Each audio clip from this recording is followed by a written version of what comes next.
Mrs. Rodgers. Act 4.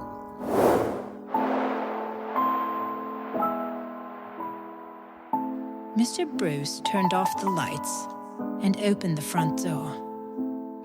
It was quiet on the street, peaceful and dark. But I thought for a minute that I saw a figure move suddenly toward us in the shadow.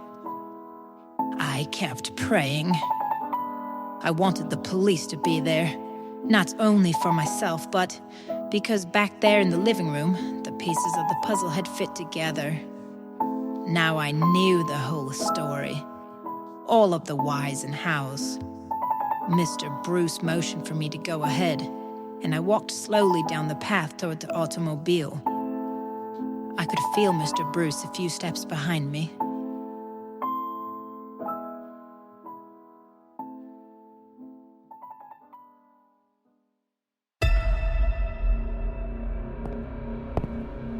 Keep it moving. We don't have all day. Where did you say we were headed to again? On a long drive, Mrs. Rodgers. I wouldn't be so sure about that.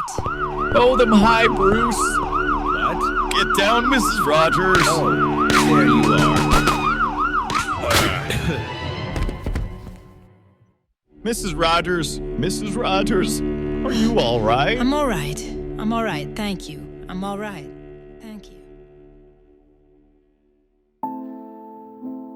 And there it is, my dear niece. The explanation I promised you. I felt, as your aunt, that I should tell you, Mary, how and why you happen to be in the county jail awaiting trial. You see, when Mr. Al in the roadhouse first mentioned your name, I was suspicious.